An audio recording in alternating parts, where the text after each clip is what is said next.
Es Apatzingán, Michoacán, 3 de enero de 2007. Felipe Calderón se viste de general. El nuevo gobierno se pinta de verde olivo. Calderón rinde tributo al ejército. Le encomienda el combate al crimen organizado y protegerlo de los seguidores de López Obrador.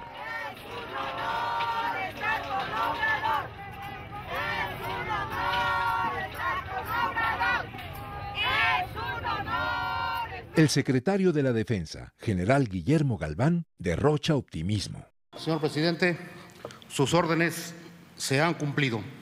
Los resultados están a la vista. El compromiso con la sociedad está avanzando. Unidos somos superiores a cualquier amenaza. La amenaza es, sin embargo, mayor que la unidad.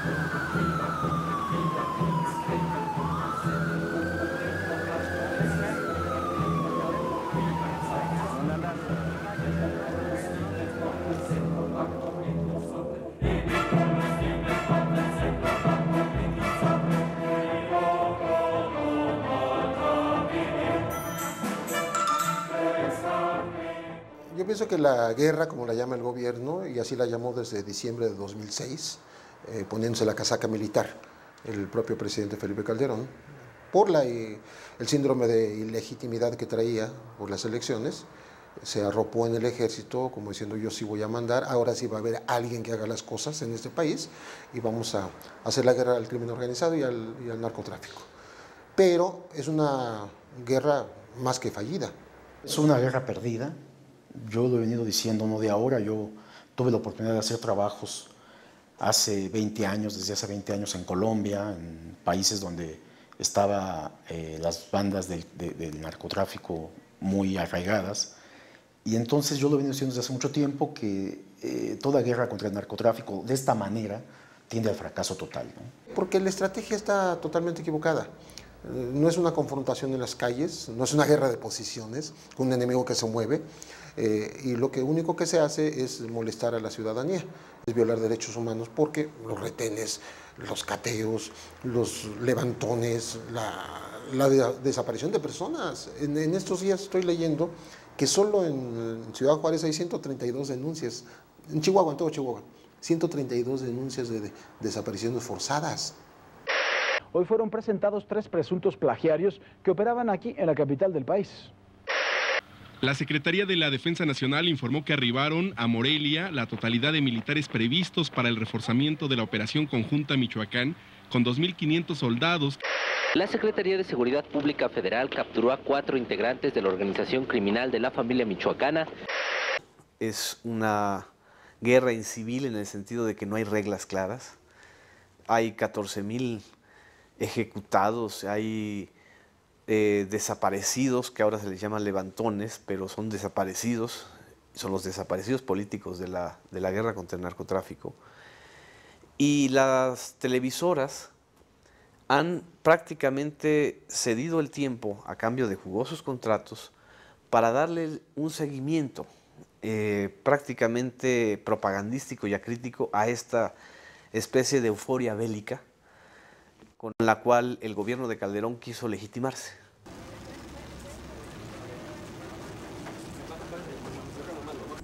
Con unidad y con entereza, habremos de hacer saber a estos criminales que sin importar cuáles sean los intereses que persiguen, están condenados al fracaso y tendrán a todo México en su contra.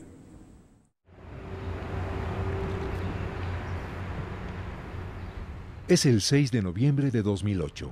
Campo Marte, Ciudad de México. Un sepelio con honores de Estado.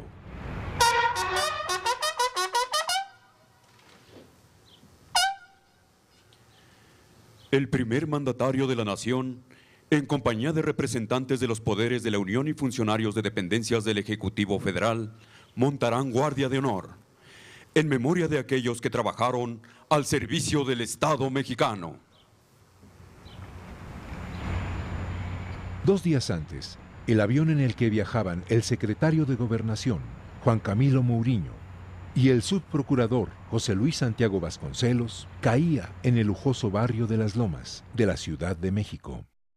Hemos estado en condiciones en Noticieros Televisa de confirmar que a bordo iba el secretario de Gobernación y el ex subprocurador José Luis Santiago Vasconcelos, y de acuerdo a información que de primera mano nos daba el jefe de gobierno capitalino, Marcelo Ebrard, que se trasladó inmediatamente al lugar donde ocurrió el accidente, no hay sobrevivientes.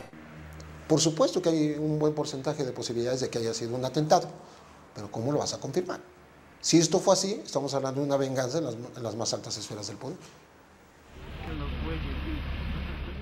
La muerte del secretario de Gobernación aumenta el clima de zozobra.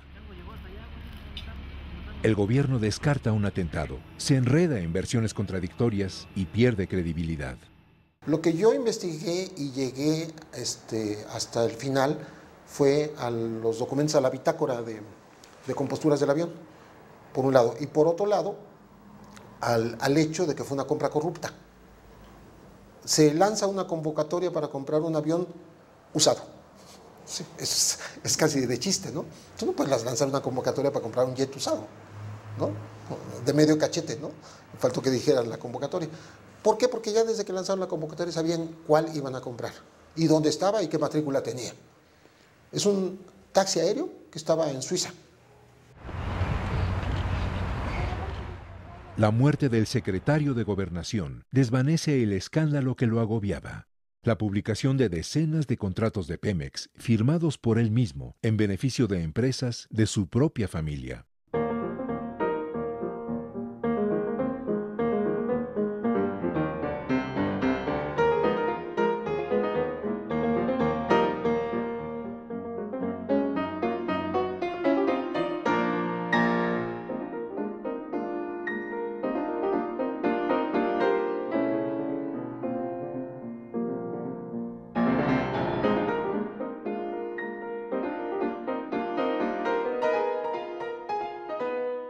En febrero de 2008 publicó los contratos de Juan Camilo Mourinho y bueno, se pide una entrevista al funcionario que entonces llega como secretario de Gobernación. El secretario Mourinho tiene los documentos, manda a pedir los documentos para ver si era verdad que ya los tenía y finalmente decide no conceder la entrevista. Se publica la información en febrero de 2008. Unos días después de que publicamos, gente de Andrés Manuel López Obrador, 2 de sus asesores, me piden los documentos y bueno, Andrés Manuel López Obrador los exhibe frente a la Torre de Petróleos Mexicanos en un mitin el día 24 de marzo y acusa a Juan Camilo Mourinho de traficar influencias. Obtuvo de Pemex contratos millonarios mediante el procedimiento de adjudicación directa para beneficio de su empresa familiar. López Obrador entregó a legisladores del Frente Amplio Progresista las supuestas pruebas publicadas posteriormente por un diario. Según estos documentos, Mourinho firmó contratos con Pemex Refinación como apoderado legal de una empresa privada. Contratos celebrados en el 2002 y el 2003, cuando como diputado federal presidió la Comisión de Energía, y después cuando fungió como asesor del entonces secretario de Energía, Felipe Calderón. Ya había pesquisas de Juan Camilo Mourinho en esta participación junto con Felipe Calderón como secretario de Energía y junto con César Nava Vázquez, que se desempeñó después de ser abogado de Petróleos Mexicanos como jurídico en la Secretaría de Energía. Tenemos 3 personajes que pasaron del Congreso a la Secretaría de Energía, Petróleos Mexicanos y finalmente a la presidencia de la República haciendo contratos irregulares, vinculados en contratos irregulares con Petróleos Mexicanos.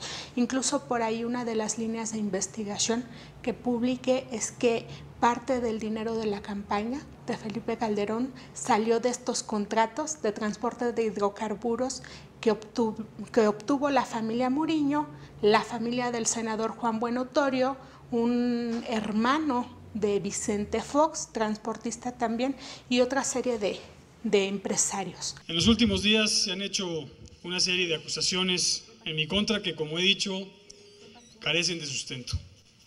Lo infundado de los hechos que se me atribuyen amerita también su total esclarecimiento.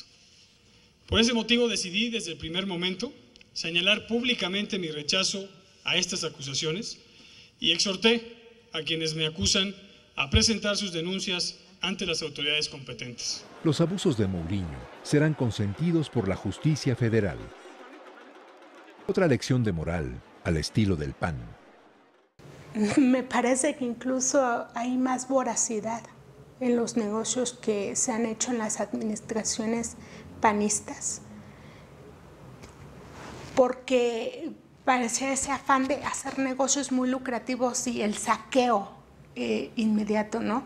Y esto se ha tratado de legalizar desde la Cámara de Diputados, por ejemplo.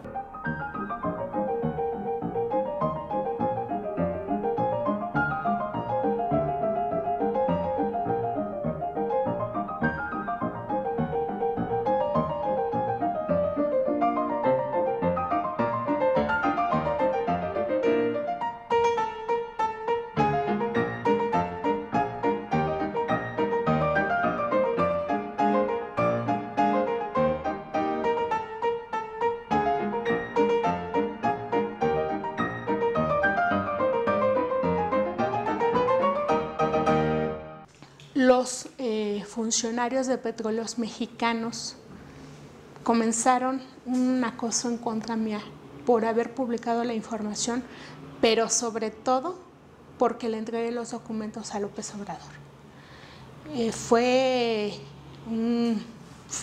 Llegaron las amenazas, llegaron el acoso en contra mía. Directamente el gerente de comunicación social de Petróleos Mexicanos me llamó, me dijo: te vas a arrepentir de lo que le hiciste a Juan Camilo, y comencé a recibir amenazas de muerte.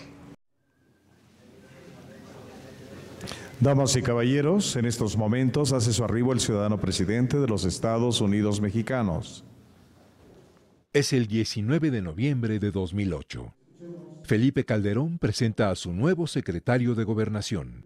Toma la palabra el ciudadano licenciado Fernando Francisco Gómez Mont Ureta, secretario de Gobernación. Señor licenciado Felipe Calderón Hinojosa, presidente de los Estados Unidos Mexicanos. Agradezco el alto honor que confiere a mi persona al distinguir con el nombramiento del secretario de Gobernación. El militante panista y litigante de altos vuelos se convierte, así, en el segundo hombre del Estado mexicano. Un ciudadano con una biografía singular. Aquí, don Fernando, en 1997, atendiendo a su cliente, Jorge Lankenau. El banquero que defraudara a los cuentavientes de su banco, confía, con cerca de $170 millones. Dos héroes del Fobaproa. Tenemos como secretario de Gobernación a un abogado empresarial, gerencial, que en su momento defendió estos intereses, igual que Diego Fernández de Ceballos. ¿3 minutos? 3 minutos, vámonos. 3 minutos, por favor. Es el 10 de julio de 1997. En el ataúd, se supone, está el cadáver de Amado Carrillo, el narcotraficante apodado El Señor de los Cielos. Aquí, la versión oficial. Este cadáver que ustedes han visto ahorita, que fue inscrito en el en el hospital en donde fue realizada su intervención quirúrgica, y en la funeraria o las funerarias que atendieron su embalaje, con el nombre de Antonio Flores Montes, es realmente el de Amado Carrillo Fuentes. La finalidad de las diligencias es esa. El episodio, aún avalado por el gobierno estadounidense, despierta sospechas. Años después, el entonces fiscal antidrogas, Mariano Herrán Salvati, será detenido acusado de peculado.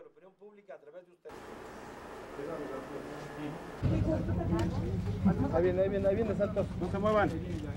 Antes, se sabrá que Fernando Gómez Montt era el apoderado del hospital en donde supuestamente murió Carrillo, y que el representante legal de la funeraria era su inseparable colega, Diego Fernández de Ceballos. Aquí, los dos viejos amigos en Chilpancingo, Guerrero, 1989. La política interior de la República en buenas manos. Gracias, señor. Se despide de todos ustedes el ciudadano presidente de los Estados Unidos mexicanos, deseando tengan ustedes muy buen día.